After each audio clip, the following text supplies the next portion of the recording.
Welcome, everybody. We're here at Atlas Preservation. We're doing our first podcast, getting ready for the launch of the fifth national 48 state tour to begin next week. And really happy to be here, joined by my beautiful, brilliant daughter, Courtney Appel. And we're going to be here talking about the upcoming tour and related subjects to Atlas and gravestone preservation. Awesome. Thank you. Yep. As John mentioned, I'm Courtney Appel Clark, John's daughter, and we're really excited to be here. The tour is beginning in about 4 days, and we're very excited. So why the 48 state tour? Well, Jump right in. because I can't drive to Alaska and Hawaii, so I pared 50 down to 48, and maybe eventually I'll make it to the other two. But the original vision and impetus for that was to go everywhere in America and kind of share knowledge and information to teach people best practices and how they themselves could make a difference in their local community and help save the gravestones and monuments and in their local communities. So that's how it all came to be, and one thing led to another. It's pretty amazing to be here and have all this happening, and great to have you with me, Courtney. Definitely. I know. I can't believe it all started in 2020, the first 48 state tour, which was very ambitious. And we're here now, the fifth tour, and we're really excited to be holding 56 events. And I'm excited to join in the first week and the last week in person at those events. Exactly. We'd love to have you come on the whole tour, but Atlas would crash land without you here at the mission control to help keep everything, as I say, keep steering the ship in the right direction. You know, as the ship becomes bigger and bigger, then you got to stay at the helm and make sure that it stays on course. And there's always unexpected rough waters and shoals you might bump into when you have an endeavor as complicated as Atlas has become. Right. I know. Never a dull moment, as we say. So...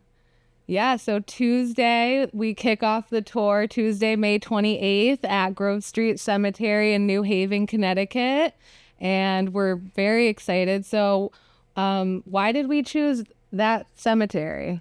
Good question. It's a really interesting site, and I actually have never worked there, and I never even visited there, which is hard to believe. And I'd been to New Haven so many times. And then recently, a few months back, was able to go there and check it out, and was really amazed by what I found. And so then one thing led to another, and I figured, what the heck, I'll reach out to them and see if they're interested. And so I just sent an email and said, hey, I think your site would be a great addition to the upcoming tour. And they responded really quickly and were excited and enthusiastic about it. So ultimately, that's how it all came to be. So a very interesting site, and possibly, or it is said in the historical records, the oldest planned cemetery in America was actually designed in the very late 1700s. And there was a movement to design planned cemeteries when all of the historic graveyards in the urban areas and cities became overcrowded, and the population was expanding all over America. And so there was a need for more space away from the downtown areas. And anyway, Grove Street Cemetery is a very interesting site, and incredible artwork there, and a variety of stone materials and types of monuments. Yeah, it looks really amazing. I can't wait to visit and see it and attend the first event on Tuesday. And hopefully we get a great crowd to kick off the tour. And yeah, I'm so excited. Weather looks good. At first, they were saying maybe some rain. Now it's about 20%, partly cloudy, partly sunny, I'll say. Stick with the positive, and not too hot, I don't think. So it should be a great launch. There's also a lot of big, old, deciduous trees there, so there's plenty of shade, and it's a really interesting site to launch the tour. And we're also going to be blessed to have an additional feature at a number of events, including the first event, which is going to be a stone carving demonstration. And so late in the morning, we're going to stop the most of the other activities, and we're going to turn the stage over to Christoph Henning, who is a German trained stone carver. And we have known each other and worked together for a couple decades on and off. And he has an amazing amount of knowledge and skill, and is also quite a funny guy. So it's going to be a great presentation. We're really excited to have him on board. I tried to get him come join us today, but he wasn't able and had other commitments. So Yeah, he's a busy guy. But that'll be great that he'll be demonstrating his expertise in stone carving. So that'll be such a cool feature to have the added demonstrations in some of the events coming up. absolutely. And to highlight the hand-carved skills and tools that were used traditionally to make these historic gravestones and monuments. And most people are not really aware or understand the process. And in modern times, most things are done with high levels of mechanization, and the vast majority of monuments today are sandblasted in the actual carving. In fact, I was in the field starting back in the 80s as first a monument installer, and at that time, it was pre-computers for the most part. And now most of the designs have moved over to computer programs, and there's stencil cutters that are basically printers that make the shapes that then you'll see on the monuments. But historically, it was all done by hand, and so we're going to be highlighting those skills at a number of events. Awesome. I guess you could say stone carving is kind of like a dying craft, no pun intended. Right, but it's still alive and well, and there's actually in fact, I was talking to Christoph about this, and he said that many people say, oh, there's only a few carvers out there who actually, with traditional skills that make historic style gravestones by hand. But then the farther he researched it, there was more and more. And so there's just a lot of people under the radar in different parts of America that actually are still doing this, but overall the numbers are extremely small compared to, what it once was. So it's not completely dead, but there's definitely a very small number of people, doing this kind of hand carving work in comparison to what there was in the past. Definitely. Well, I can't wait to see that on Tuesday. So awesome. All right, so I wrote down a few questions that I thought would be good topics. So let's see. How about the car that we have? That car is cool.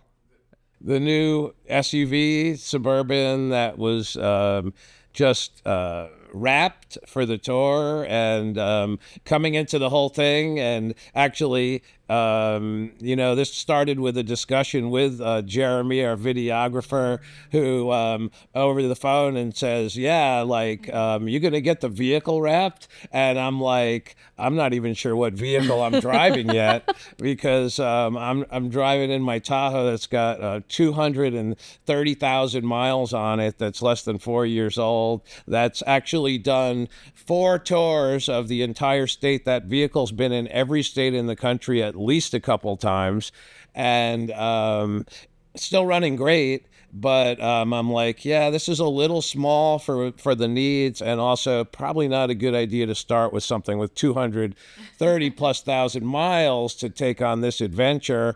And I was wanting to upgrade and replace it, but everything I do has to be at the 11th hour. So anyway, I was able to actually, I was working out of state, and at that time I was working in Nashville, actually at the city cemetery. They're doing a training, and I found this vehicle online, and one thing led to another. And actually, the first time I ever had my son Aaron went and signed the paperwork, and I didn't even see it, or all I did is like see it online, and as I said to someone, well, it's just a matter of a couple clicks. And so then there it was, and it was waiting at the dealer, and I still wasn't back from working down south. Then I'm like, I got to get this thing wrapped, and I didn't even realize what a wrap was, honestly. I'm a little naive, and I'm seeing things on the road thinking they're painted, and but I'm like a little out of date here. And anyway, I was able to find this Stick It Graphics, and they're awesome, and they're only about 20 minutes away in Waterbury, and they came through with a beautiful design. And so we picked the vehicle up yesterday, and it is sitting in front of Atlas right now, ready to go. So I've got to empty out the old Tahoe and clean that out, because Courtney's going to take that on the first week of the tour. Hey, John, let me ask you. So the previous tours, you drove the old Tahoe kind of under the radar, no wrap, Exactly. around the entire country with all your tools Yes. in the back.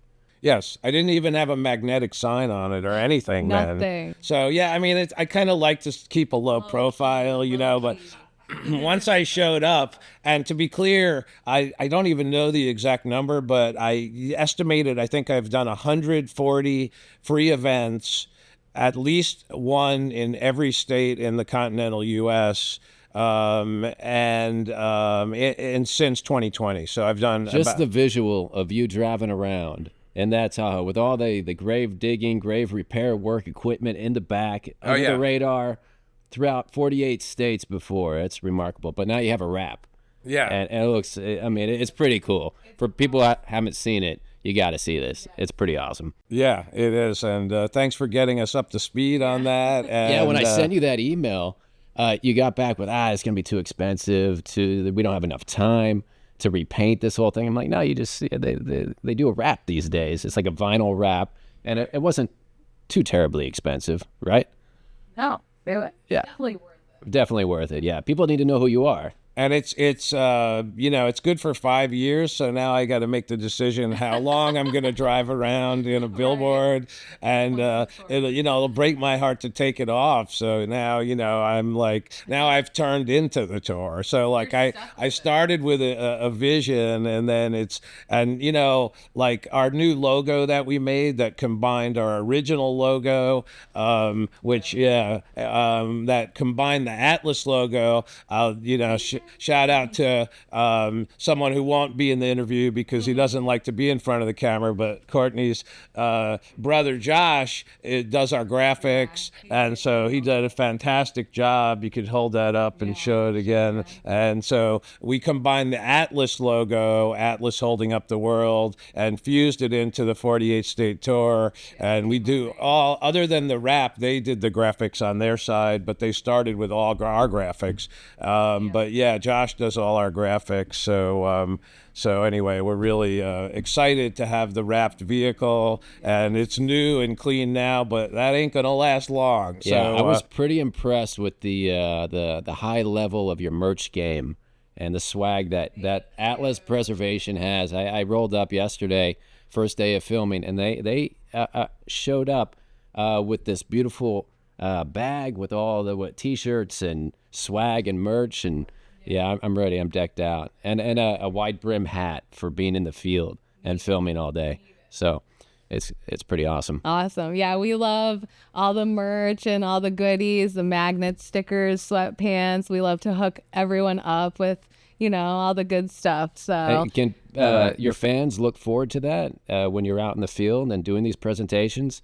definitely. Do you bring that merch with you? Yeah. Or We'll do they go have to the it. website? How do they do that? Yeah, we have everything available on our website, which is atlaspreservation.com.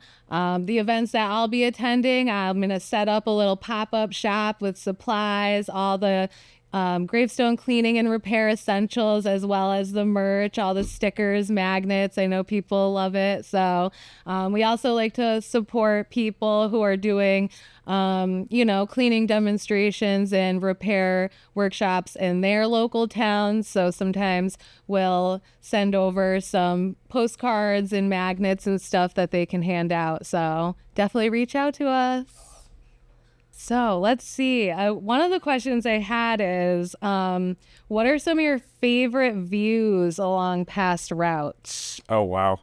Loaded Yeah. question. Yeah. It's always hard but that's not a bad question, because the one I really don't like is when they're like, what is your favorite cemetery? And then I'm always like very coy about it, and I'm like, well, the one I'm in right now. But I mean, that's not really a joke, because I'm focused on what I'm doing, and really it's about being there in the moment and with the people I'm with. So I don't really like to say, oh, I want to be somewhere else. With that said, I mean, I love the mountains, I love the ocean, I mean, the desert too. I mean, everything has its own unique beauty.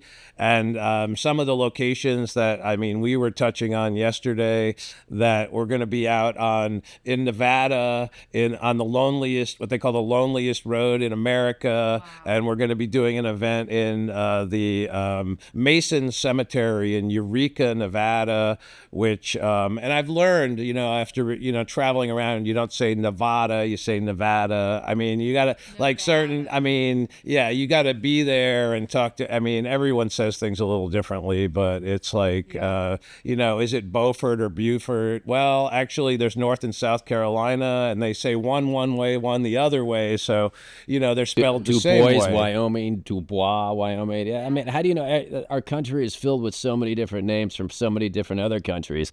That's right. Nobody can be expected to keep track of that. Exactly. But yeah, as far as the scenery, I mean, we're going to be in the mountains in Colorado. We have one event. We were going to be out in Leadville, but that never came to fruition. So I was able to come up with this other town, and I'm trying to remember. Well, it's on the tour list. It's not coming to me quickly, but Courtney will pull it up. But so, I mean, the mountains are beautiful. Of course, we're going to make it all the way to the West Coast and then head up the coast. And that's a whole different kind of vibe out there. And, the thing about America is it's so big, and it's so it's really vast, and it's so different. And when we meet with people, and in fact, right here in this room, we've had meetings with folks from Scandinavia that came to meet with us, and from the company Odison, the linseed oil paints we import to Atlas, and Speed Heater, also both from Sweden. And they're like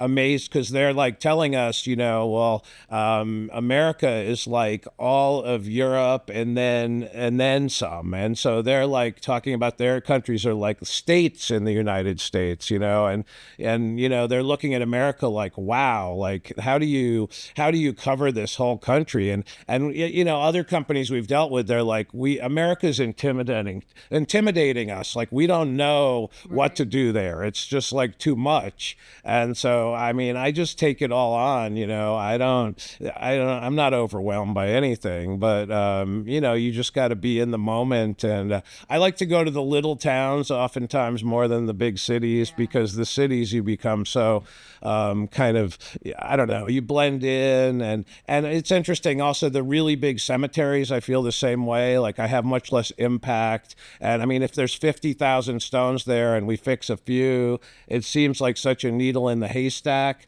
So I feel oftentimes a lot more appreciated in smaller towns and smaller locations. But we spread it out, and we're going to be in Philadelphia, and we're going to be, in Greensboro, North Carolina, but we're also going to be in really small towns in Douglas, Wyoming, and in Schofield, Utah. So we're going to be all over America.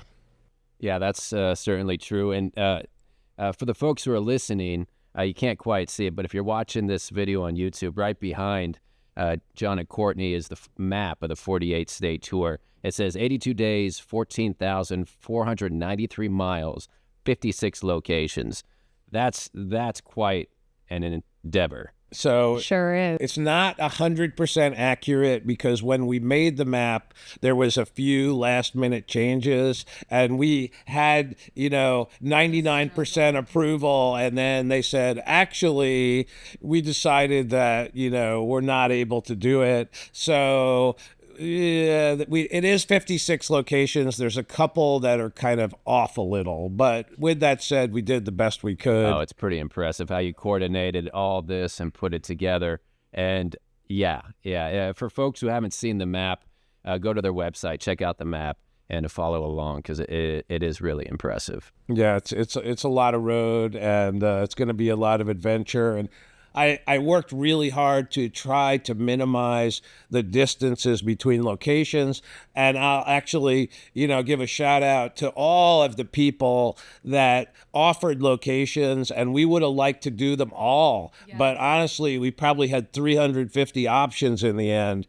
And, we couldn't do 350 events. It would take 2 years, and we would never survive. And we didn't have the funding. And, Jeremy's got other things to go do after this. So, we can't be on tour forever. But, I created this whole thing from my vision, and now it's got legs of its own. And people keep saying, well, you can come here next year. Yeah. Excuse me. And I never said we were doing this next year, but now we created a monster, and everyone thinks that this is, my original thing was that it was going to be a one-shot deal. I never had a long-range vision. I said, I'm going to do, and this was going to be the Herculean gravestone restoration Olympics, because my vision was to do 48 events in 48 states in 48 days, including travel.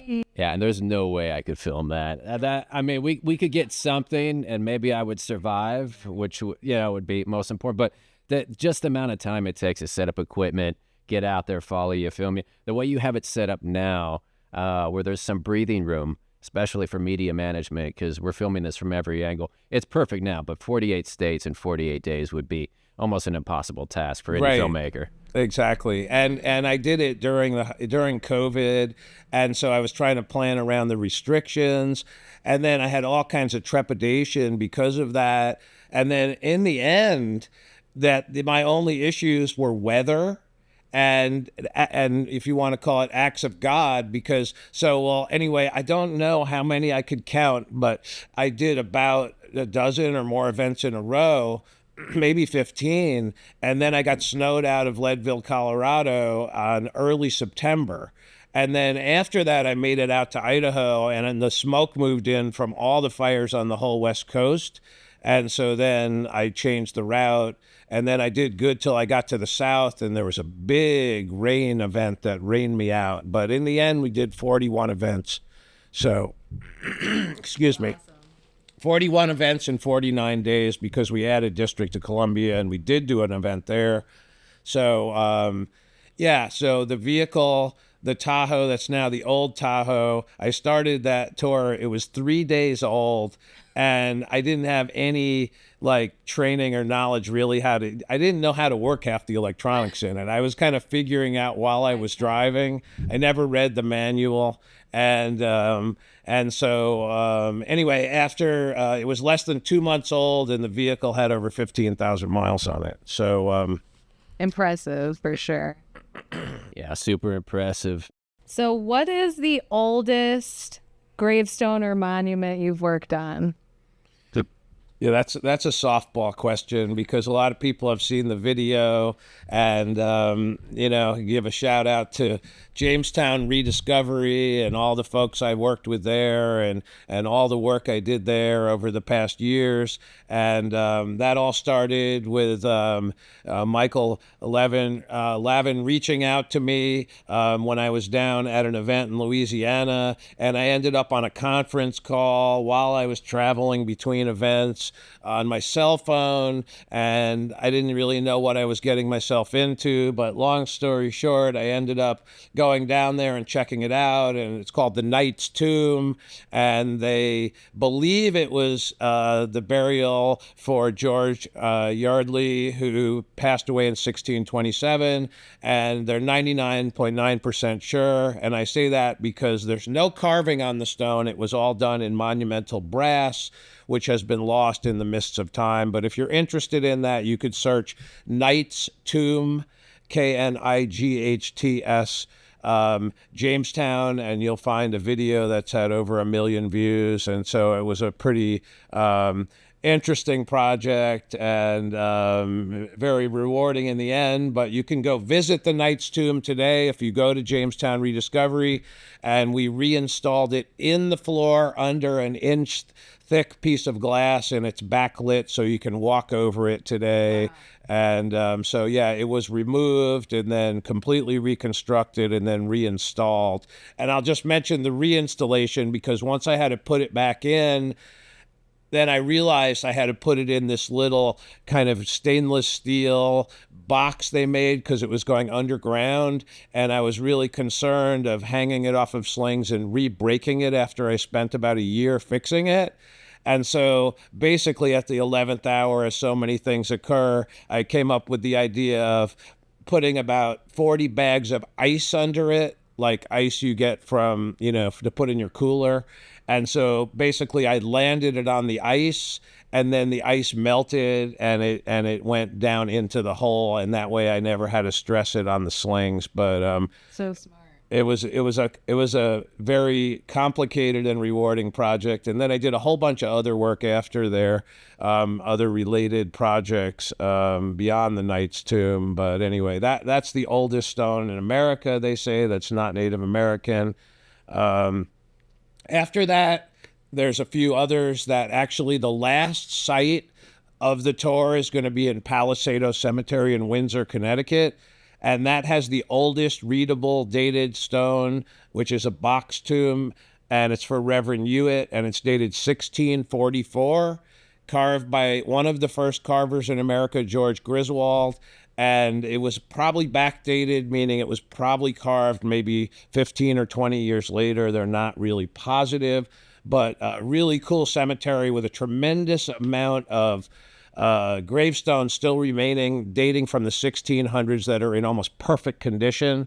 And also, to make it really confusing and mind-boggling, they're carved out of a kind of sandstone, and most people think sandstone doesn't endure well, but this particular sandstone is excellent. And so these stones are in great condition. And so we're going to end the tour at that location, and it's going to be really exciting. Awesome. Yeah, I'm excited, like we said earlier, to join you on the last week of the tour as well. So seems far away now, but it's all going to happen really fast, I can imagine. Super fast. And for people who don't know, what makes this tour so great is the cultural, historical significance that you dive into. Am I right? I mean, every place you go to has a lot of history, and a lot of people who care about that history because they have a deep connection to their ancestors who were buried there or the land. And you're going to dive into all that, right? You're going to explain it, you're going to showcase it, and we're going to put it out there in these videos too. Absolutely, and we love to, incorporate the local history in, and at as many sites as possible, we're going to include local historians that are extremely knowledgeable, about their town, their community, their city, because, there's too much content. Losing my voice already, I apologize. And on the first tour, I did well until I made it to Michigan, and I was losing my voice in Michigan, and I was getting coaching when I got there on what I was going to do because, at that point, I still hadn't missed an event, and I was trying to do the 48-48, And I still haven't given up on that completely. So, I mean, yeah, if maybe, you know, some more sponsorship comes along and I have good support, you know, I might have to, you know, the 48 could be doable. So I still haven't given it up. No, I joked around when people asked me about this particular tour and what was to be expected. I said it should be sponsored by some energy drink company or a coffee company, because it is a Herculean a marathon that you'll be on, and I'll be on it too. But yeah, it's going to be sponsored by Starbucks eventually. But this takes quite an effort. We took every Sunday off this time, but I mean, you know, I wasn't filming anything, and I get the amount of you know, data, the amount of storage, and the amount of time to save everything and back it up is extreme. And you know what Jeremy has to do behind the scenes is as much or more what he's doing, you know, in front. And so I wasn't doing any of that. I was just like on a survival mode to like make it to the next location.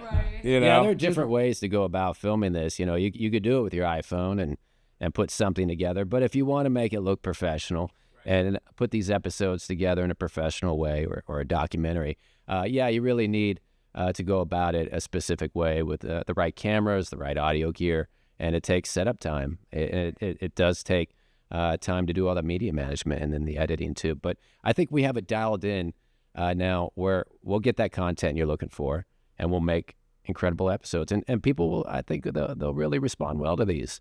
We have full confidence in your abilities. You know, once we saw you, you know, on every continent and, you know, in planes over, you know, wherever the top of the world, and somewhere, you know, in a tent where, you know, where there was no support or food probably for, you know, I don't know how far. I'm like, yeah, this is the guy. Yeah, here. there've been some interesting projects, and this might top the list, to be honest. Yeah, I mean, 48 states in 3 months, all the different locations, and like I said, the history involved is really what attracted me to this project. I'm fascinated by all this, and it's not information that I knew well before. Now I'm learning like everybody else. You know, I'm just putting on my audience member hat and going out there and absorbing the information that you and John have. You know. It's going to be fascinating for people. It really will. Yeah, every location is different and unique, and then the local history, and then it's combined with the local scenery. Yeah. And then, but it's also a total field of dreams thing, because, you know, it would be nothing if the people didn't come out and they weren't interested. And so that's the whole thing, is that, you know, the people that come and attend, and some of them travel distances to learn more and go to multiple events and whatnot. And so that it's all about the people. And so, you know, in different regions, you know, all shapes, sizes, colors, backgrounds, and people come out and, you know, they have different accents and different, you know, different backgrounds, different educational levels. You know, I work with, you know, uneducated to very highly educated. And so we don't, you know, and that's another thing, the beauty of it, that is like that this is like apolitical. It's like the best of America. And so we're going to have people that, you know, in the polling stations would want to kill each other, but they're going to all come together to save their history, and we're not going to talk about politics. So that's not on the radar for this tour,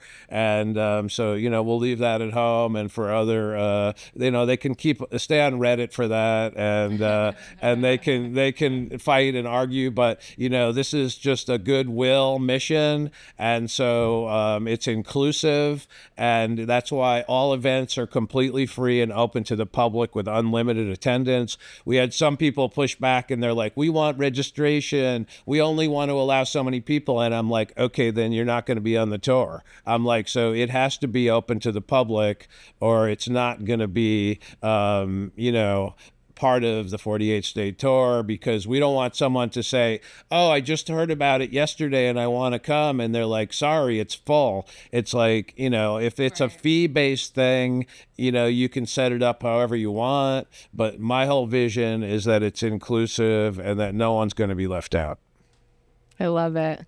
Yeah, I anticipate some pretty large crowds this time around, so It's pretty impressive, and that's That's quite an offering to have these events free. I mean, this is a passion project for you. I mean, it's out of your own pocket. You're making all this happen, and you're not getting anything back money wise. These are all free events that you're doing. Am I Yeah, I right? mean it's a goodwill mission. I will say, and a shout out, and we're going to mention our sponsors. So we're I would say we're funding about 90%, but we do have some generous sponsors that have gotten on board that we really greatly appreciate. So that is definitely helping offset some of it, and we totally appreciate that. So I don't want to be say that we're not getting anything, but certainly we don't have any major corporations behind us that are underwriting this whole thing, that are really giving us so much that it's a free ride, because it's not like that. So Interesting. Who are these sponsors? Yeah, so we can mention, as John said, we really appreciate our sponsors of the 2024 tour, and we're super excited. And I'll just list them off. So D2 Biological Solution, they've been very generous this year and in past years.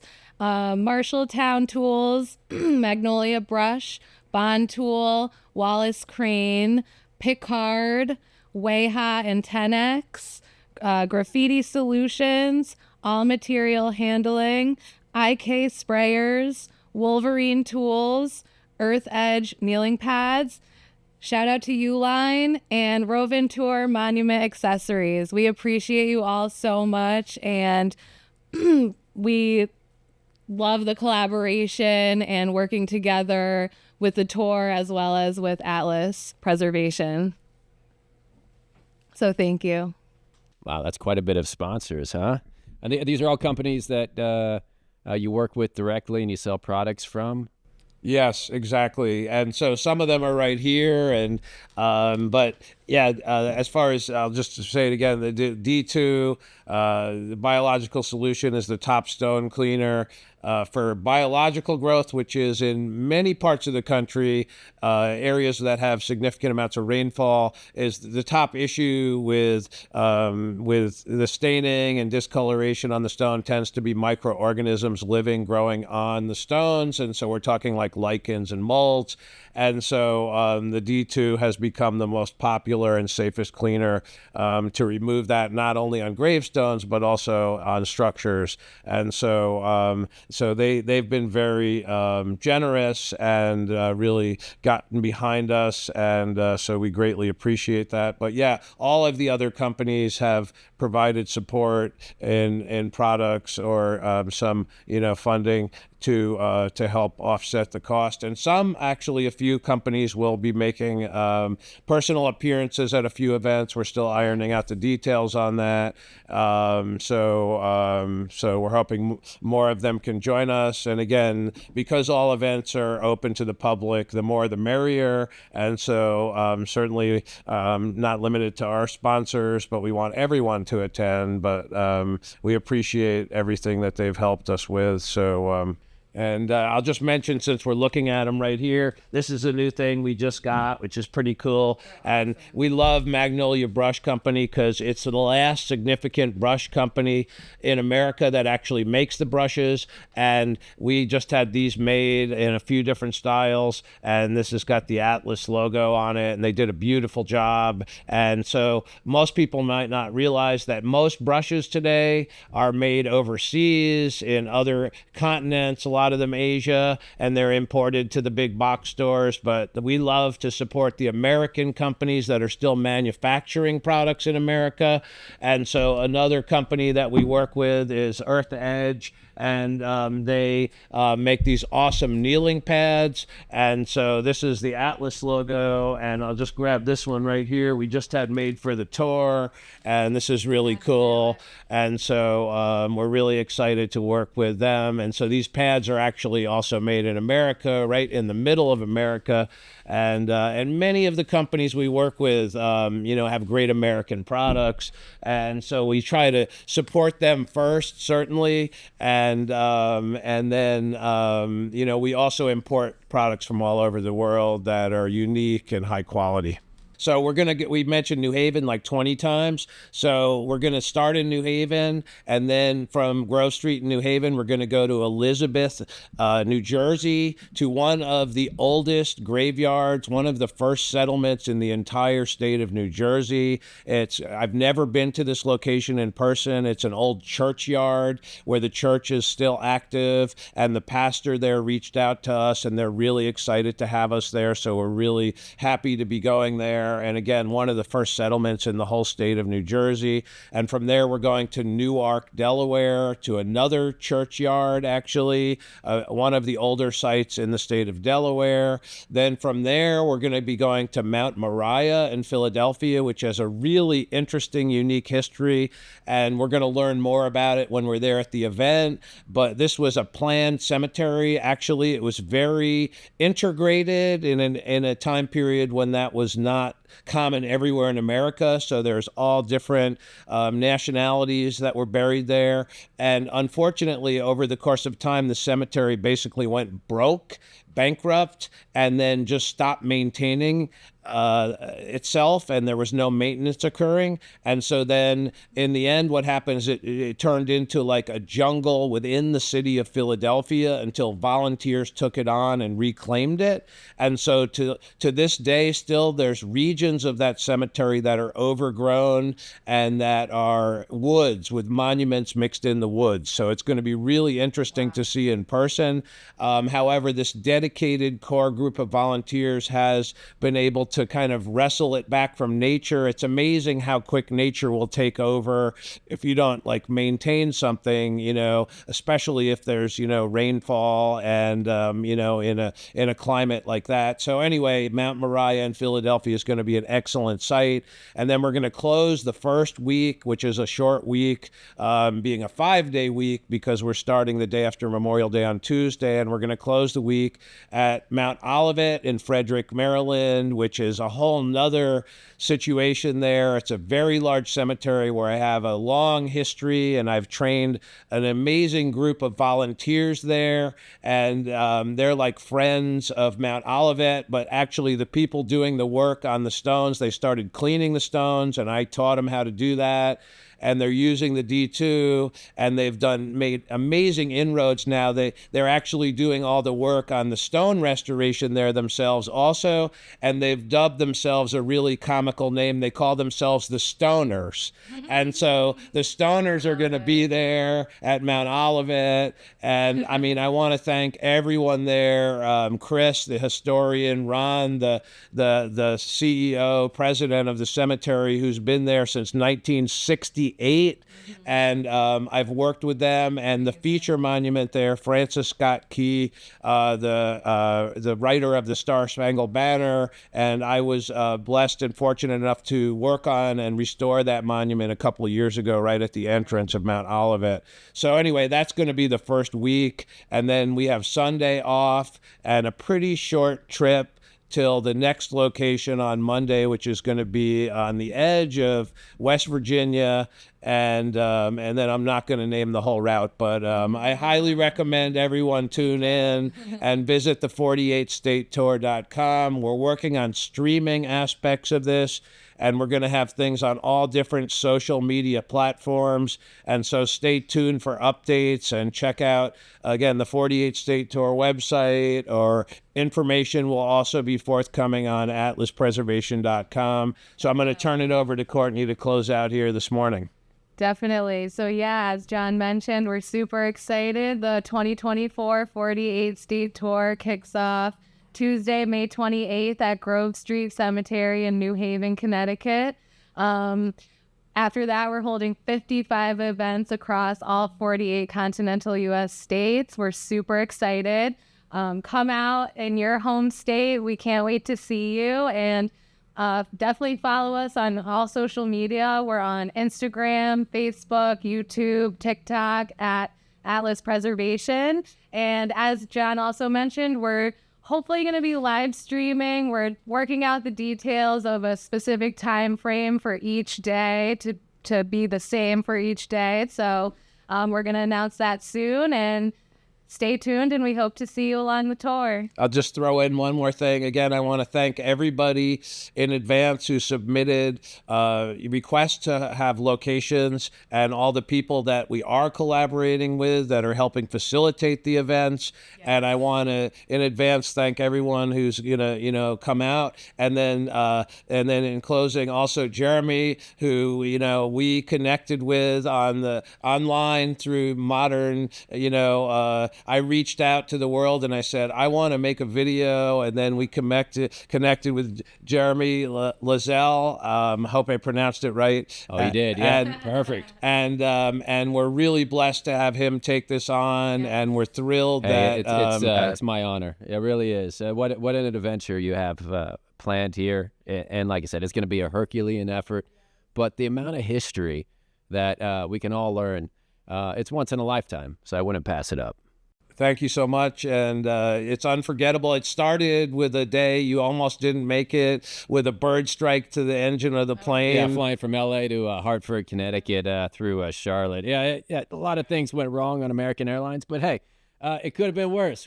I made it. I'm here. That was a perfect way to start. That it made it like a Herculean day, and he was up for, I think, over 24 hours, but made it here that night and made it to the hotel that was waiting with his reservation by the skin of his teeth. And so, and every aspect of it, including the rental car, ordeal. And we don't even need to get into that. But we're here. We're ready, and you got your vehicle with all wrapped up.